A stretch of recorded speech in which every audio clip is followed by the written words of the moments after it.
Hi everybody, thanks for attending. Try to keep the polls moving here between people.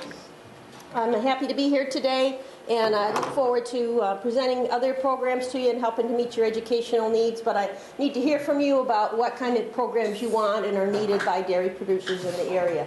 There's a survey up here I'd ask producers to fill out about what your needs are. You can go online instead of doing a hard copy, you can go online and do it that way, which would be great.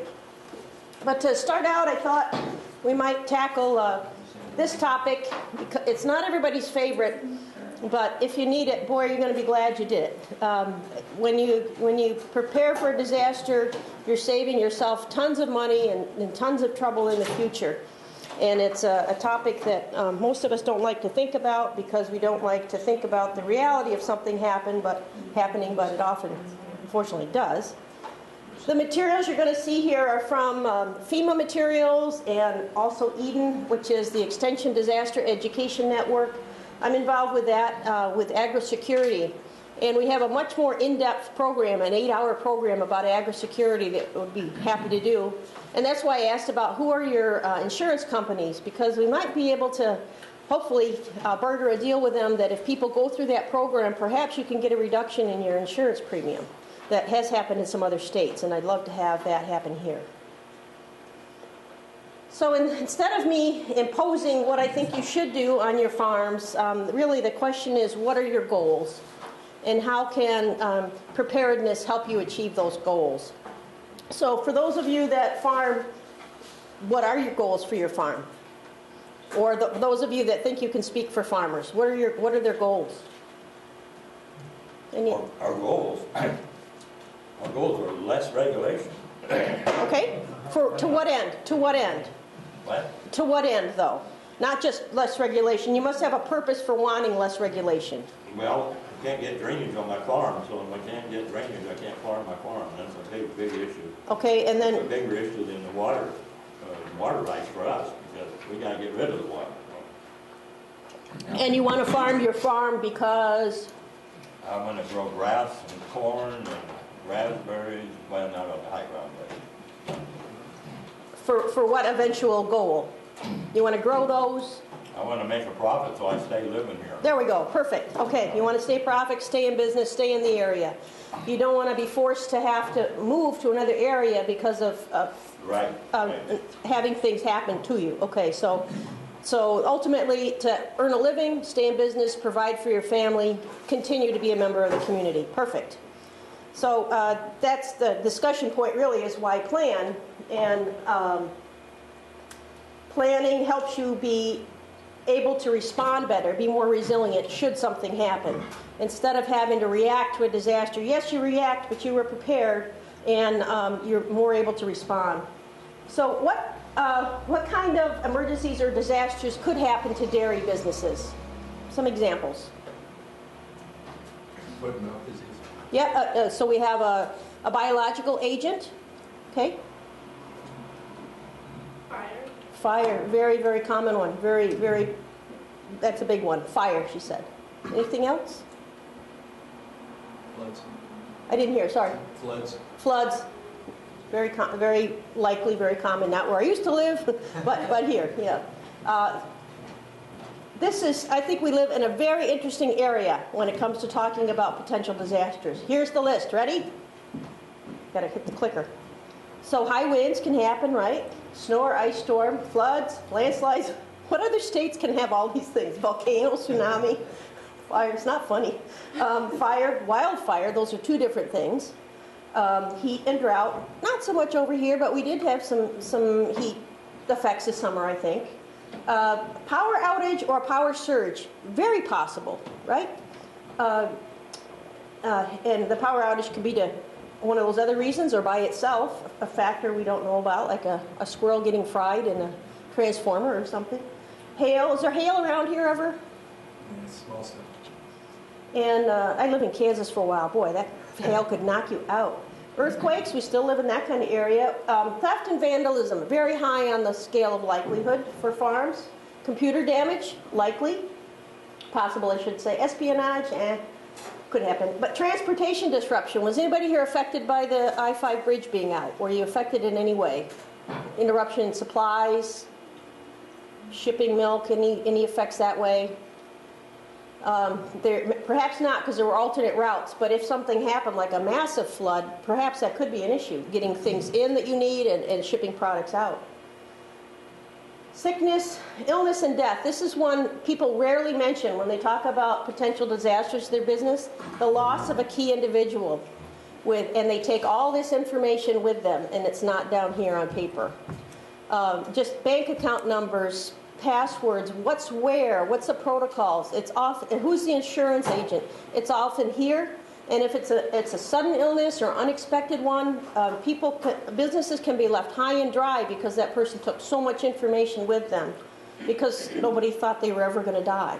You know, divorce. Do you remember when the flu epidemic was in that 1920 or so? 18. That was a serious problem because I know my grandpa, his neighbors all got sick and he had to milk their cows, and a lot of them died too. So that was a tough time. Sure, yep, good point. Whoops.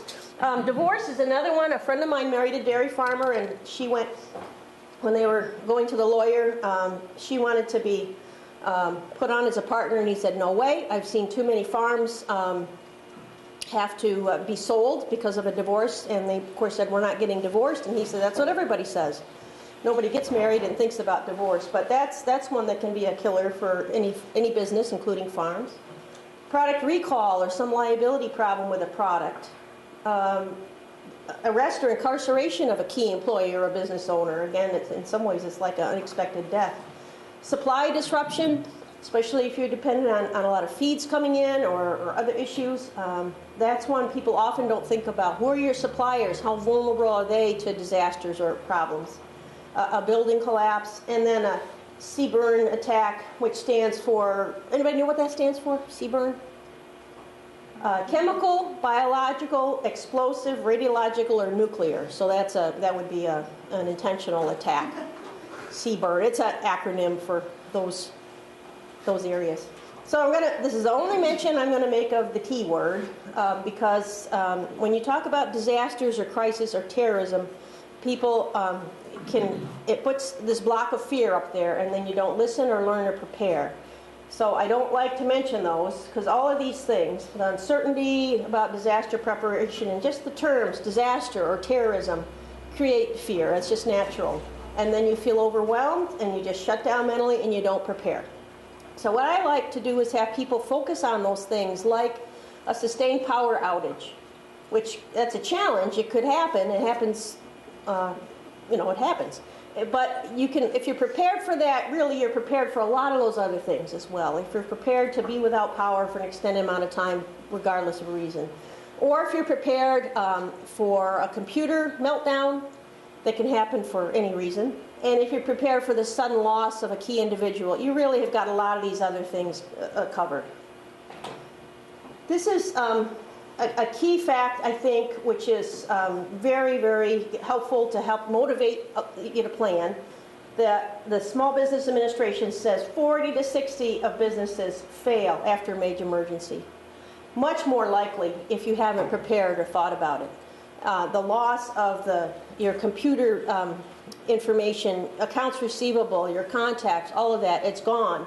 And you need to get that revenue coming back up, and you have no place to start. So being prepared makes this number come down a lot. And I looked up what qualifies as a small business. And when it comes to agriculture, depending on the definition, a small business is still $500,000 to $9 million in agricultural revenues. So that's a lot of the folks in the area here that we're talking about. And I'm sure you're all aware that our declared disasters, many of them weather-related, have more than doubled in recent years. So plan, if you're ready, kind of that Murphy's Law thing, if you're ready, it won't happen, let's hope. Our small businesses are a vital part of the economy. Even if a farm's only employing a few employees, it affects, they're often full-time, they're a big part of the community, and it's this whole ripple effect of feeding the local economy. So small businesses are 99% of all employers. And again, why plan, to try to get you interested in getting motivated to do a plan. It helps you be more resilient and come back faster and reduce financial losses, the disruption of business, and when you talk about cattle, less impacts on their health from delay of milking. And it just helps prevent your loss of the market share as well. The indirect effects about disaster preparedness or disasters you don't often think about, again, this supply chain is unable to get materials to you, or you're unable to get things to your markets. So it's good to think about how transportation issues could be a factor, and have backup plans. Have another way suppliers can deliver to you, or even have other suppliers. That's part of the disaster preparedness plan that I brought here today, where you list those alternate suppliers. There are some constraints from preparedness. Often people don't have think they don't have the time to do it, or I think often it's not motivated, or there's too much emphasis on the dramatic ones and the worst case scenarios. So you don't really think about these less common disasters, like or the less flashy things, like you hear about the death of a key person. But and then also with cattle or livestock, it just can be overwhelming to think, what can we do? We can't move all the cattle. How are we going to deal with them? You're right, in a big disaster, we might have to we'll talk about this later, but the cattle are not necessarily the focus. The business, the infrastructure, the documenting, and the people are often the focus of a disaster in dealing with large numbers of livestock. We'll get more on that later. This is key. 91% of people surveyed that it's important to prepare, as do I. And I had a disaster preparedness kit ready in my other home, and somehow it's still lost in my move. And I haven't found it or made it a priority. I need to do that. But only 38% they actually had a plan in place. And again, these major threats do happen. Has anybody had a computer just get the blue screen of death and melt down? You know, you've lost your computer. It happens, you know, so that's a disaster. And we need a way to prepare for that, minimize the impacts of that, and that was no one's fault. You know, it probably wasn't espionage or something like that, but it was just one of those horrible things that happens. Same with fire, that can happen at any time. So we just need to plan for some of these things. So you could do a risk assessment survey, determine the risks, the risk levels of various disasters or emergencies. So it's the likelihood of these things happening.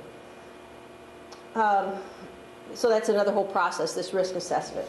So the Homeland Security has this nice brochure. I have a copy of it here, and we have an adaptation of it here in a form that you've got in front of you. There's 3 parts to plan for preparedness. You make a plan to stay in business, communicate with employees and coworkers about it, and then protect your investment through other steps we're going to talk. So here's part 1, the plan to stay in business. We've already talked about some potential emergencies that we have, but you need to put down on paper how the company functions. You put protocols down, where things are, who's in charge of what. So it's not just here, but it's down in paper. And it's very important to protect the employees because it's the human loss in disasters that's the most impactful. So it's thinking about sheltering in place. Let's talk about like a prolonged power outage. Now your employees perhaps are still going to be able to get in and out. Maybe they can go home, or perhaps there needs to be a reason that they do need to shelter in place. The forms we have help you work through what's needed for that to happen. Hello. Hi. Can you take this with you when you walk? This one. Actually, that'll be good. Hopefully you've got people trained on site to deal with first aid, and it's people know what to do, about who to call right away, and do basic CPR protocols. And people are knowledgeable about training on fire extinguishers. What's the response time, do you think, to your farm from your local fire department? 7 minutes, 15 minutes? Yeah, probably. Yeah. 15. 15. Fire extinguisher or even local farm mini fire departments are not uncommon, so it's important that those protocols are established and people are trained. And I think that kind of training, I think when you're an employee, you give, but it's important you also get. And this is one way employees can feel they're gaining skills through employment. If they're learning some skills on early being a first responder, I think that helps bolster feelings that they're gaining from the job and loyalty and hopefully more retention of employees. The fact that they're gaining skills, it's not just a day-to-day drudgery. They need to grow as people. So trying to be a first responder, I think, can help engender some loyalty there. But it's really important to create a plan and then communicate the plan to your employees and actually practice some drills. Anything that you practice and practice and practice becomes so routine that it's just second nature and you don't have to think. And I know from first-hand experience, when there is an emergency, you don't think. You just have to have a habit that you go to and know what to do in the case of a fire, to have it planned out and have it routinized in your mind. So you have practice drills. And it's really important that you have emergency supply kits on the farm, but also encourage your employees to have them traveling ones in their car and also at home. This is an opportunity to help people realize they need to have some emergency preparedness kits at home. Because in the event of a disaster, really most people's thought goes to their family, not necessarily their job. It goes to their family. So you want them to be ready and feel a little less stressed and pressured that way, especially if you're going to need their help to get through the assistance. And it's very important to stay informed of potential emergencies, be listening to the weather just as a habit, as I'm sure you do, and be aware of issues in the community or things that could be happening, and just staying informed. Again, communication is a huge issue for all things on the farm.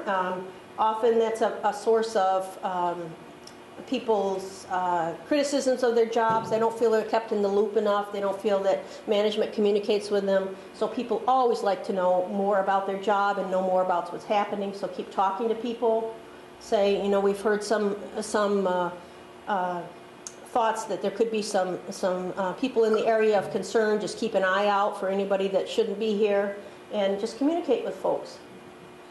In the event of an emergency, if you do have people who need special assistance, just know where they are, know what kind of assistance they're going to need, and be ready.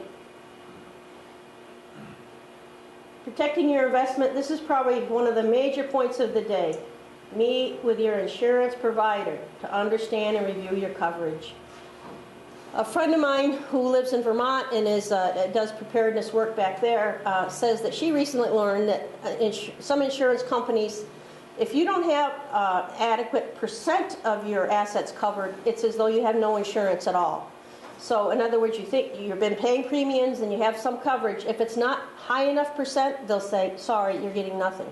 So this is something I need to look into more detail with you, learn about your insurance companies, and have you talk to them as well. But as I mentioned, I'd like to try to get a certificate program in place to get your premiums reduced. But it's so important for you to meet with your insurance provider at least annually to make sure you have adequate coverage. When you buy new things or you expand, you buy new equipment that's valuable, anything like that, it's just so important. And protect your investment. Prepare for utility outages and disruptions with computer backups, surge protectors. We'll talk more about that. Very important for you to secure your physical assets. I've got another form here that you can get off a website. It's called the Farm Security Checklist, and it just helps you work through physical security of your place, helping to help prevent theft and vandalism. So secure the physical assets. I'm always surprised how much rural crime goes on, and it's substantial. Fuel thefts, animals, and it happens. So this form helps you work through that. So complete the farm security checklist. And this is for more contained businesses with a heating, ventilation, and air conditioning system, because that's often can be a source of human hazard as well, if that's for safety and ventilation. Really important for you to protect your data. So all your cow records, should a disaster happen, those records are going to be very helpful to you when it comes time for compensation, when you deal with your insurance company or perhaps other entities that can reimburse you. So backups, and I'm not an expert in that in any means. Hopefully you have some technology person you can go to, or perhaps someone in this room can share with what you do. But it's backups all the time, and then off-site storage. It does no good to have the backup be right there in the file cabinet right next to the computer and the whole place burns down. You have to have it off-site. In the cloud, perhaps, is an option. I know people worry about security of the cloud systems, but find something you're comfortable with where you can have off-site safe storage. And passwords, again, if we have that sudden death of a key individual, what are the passwords? That can be dicey. So it's good to have the password stored somewhere, but where that storage needs to be secure and one of those open only in the event of my death things. So that's another thing you'll have to think about and work out yourselves. Maybe that's something that goes in a safety deposit box, something to that effect.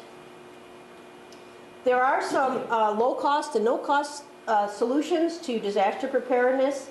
So just being knowledgeable about the kind of emergencies that might affect your company, that's the first start. And meeting it with your insurance provider, that's probably the next biggest return for your time. And then creating an evacuation plan and a shelter-in-place plan, practicing them. Those are all very good efforts that'll pay good returns on just your time.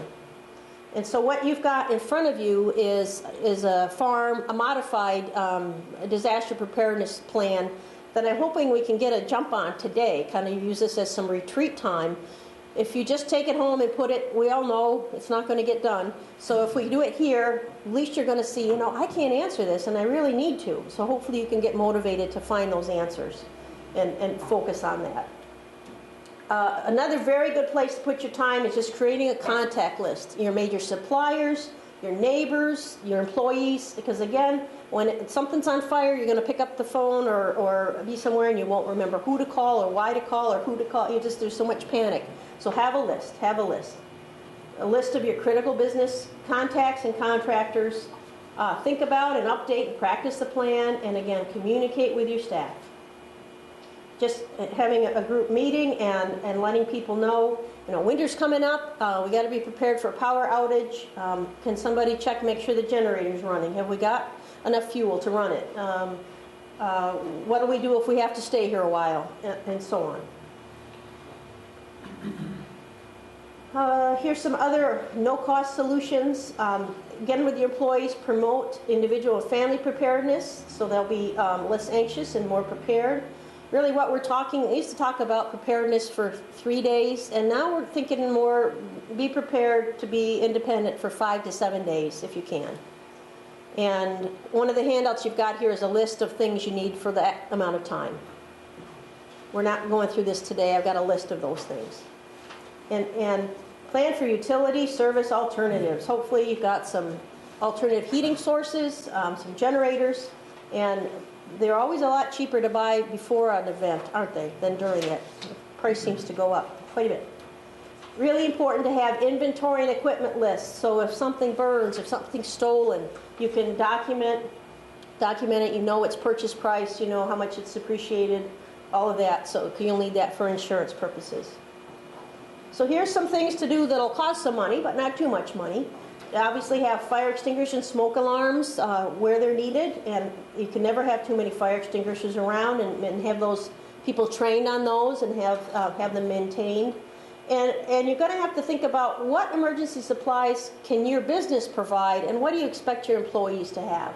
Are you going to be able to provide a lot of drinking water for people, and food maybe, and blankets or something, or are you going to expect them to take care of those things themselves?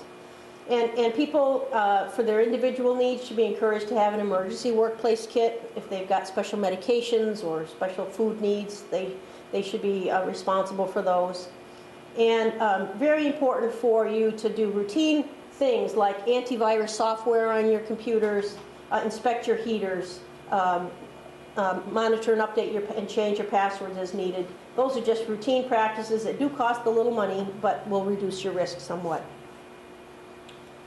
And Another thing you can do is to set up a communication system, like a telephone call tree, or have a website that's password protected for your business that people can access in the event of emergency, hopefully with still power, that they can still get updates and so on.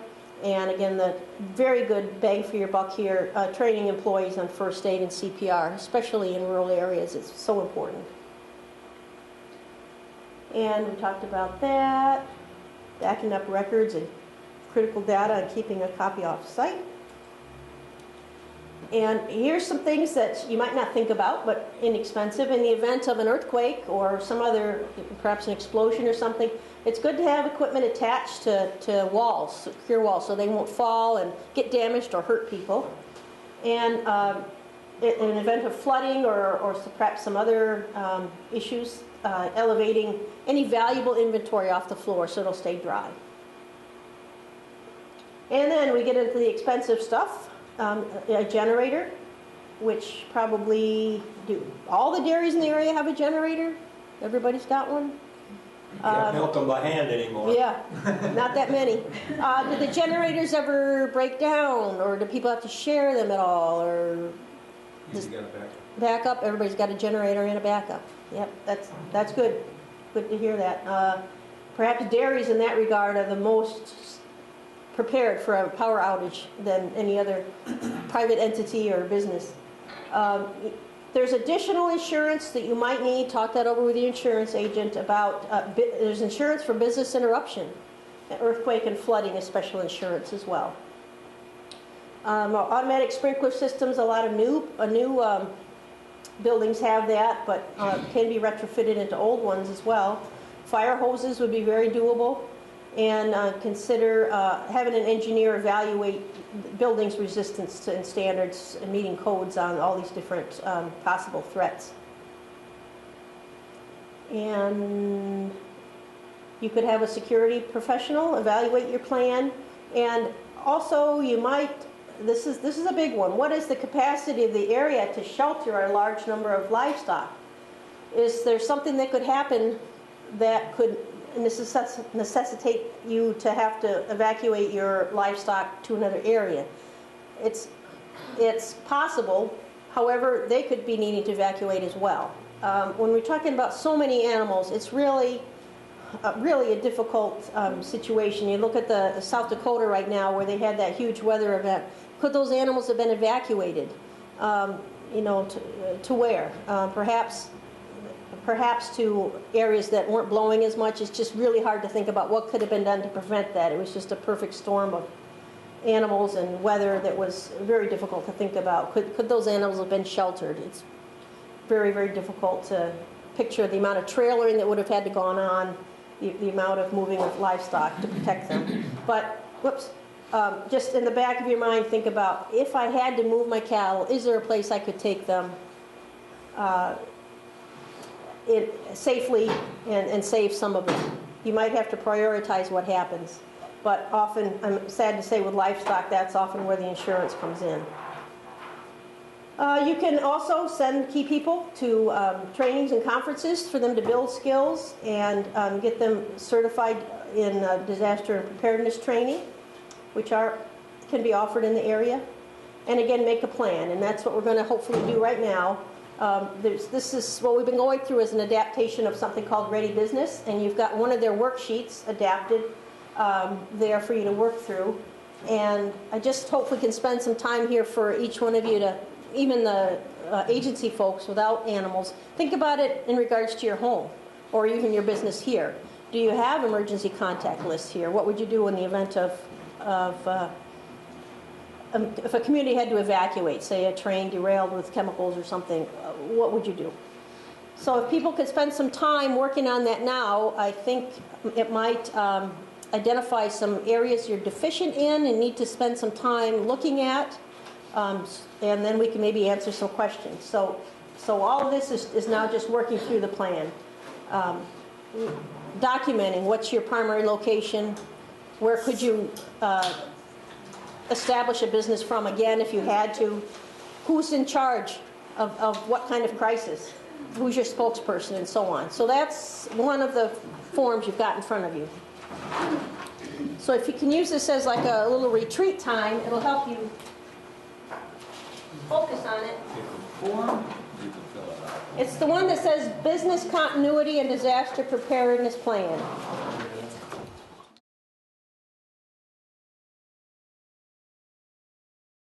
Wrap up. I just had a few thoughts here I wanted to share with you. What situations can you envision where you might have to shelter in place on your farm? Shelter in place on your farm.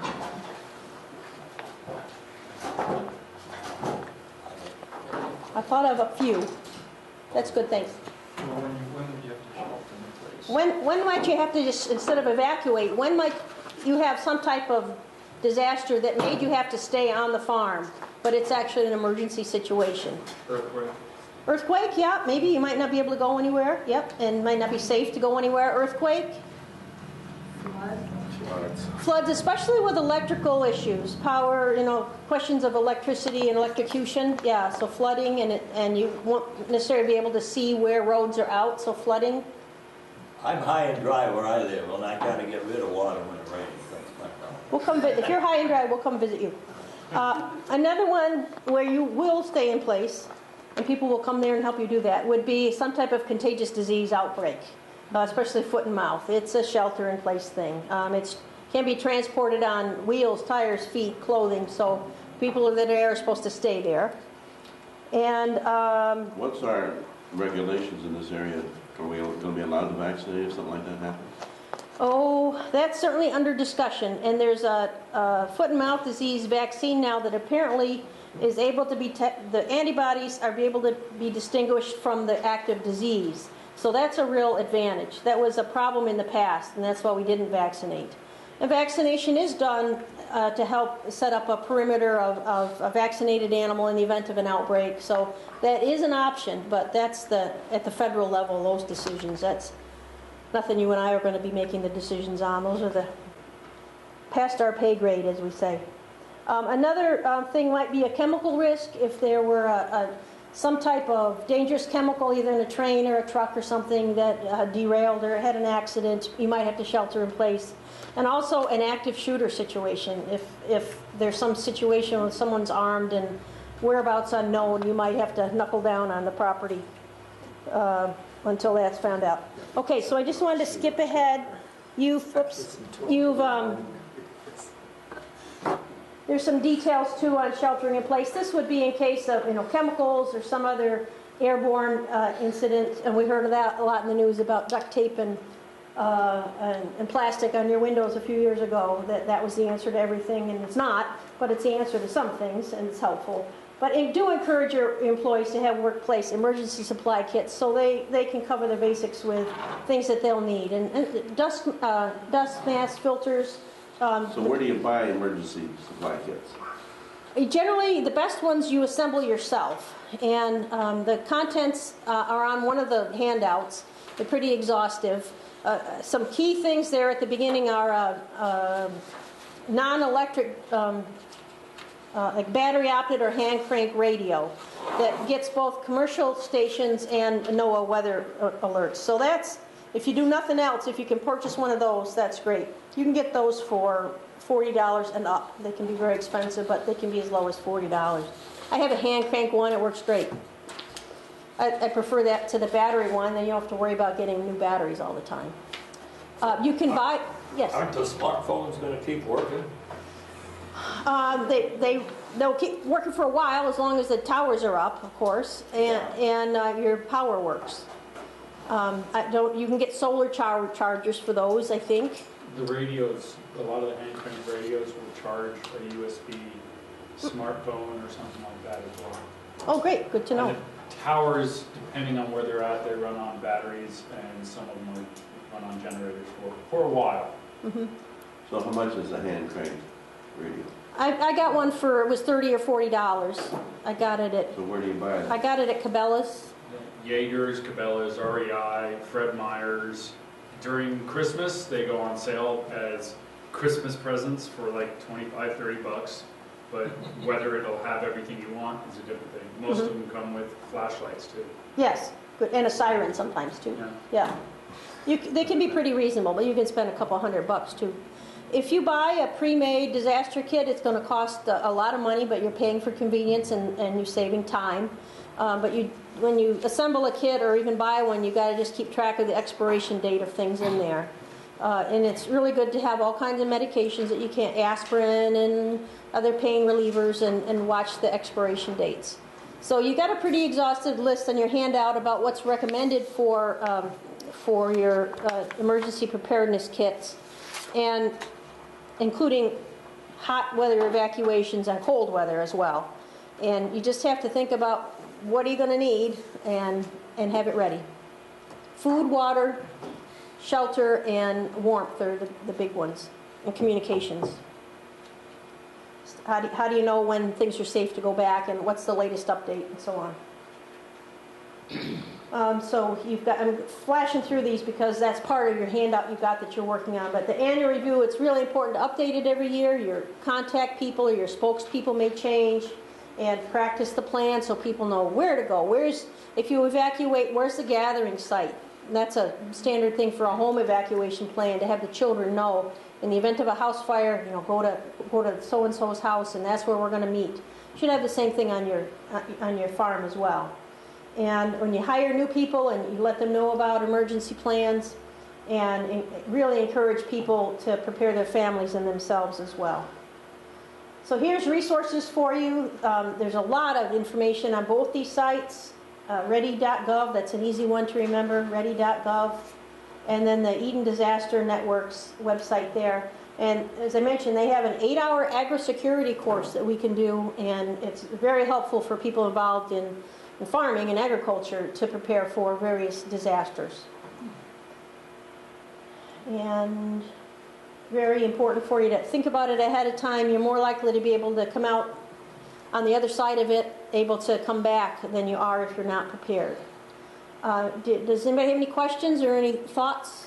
Or one of the things that occurs to me is that a big risk would be that your emergency infrastructure actually fails, like the generator system. Mm-hmm. You get a big fire and it catches the shed that your generator's in, mm-hmm. and meanwhile the power grid's down and your generator catches on fire, and then you lose all the fuel. And I don't know, is there any kind of a checklist to think about things like that? Well, as you're going through that checklist, I think it's pretty exhaustive, the list you've got there, but that's always good to say is, what's the backup?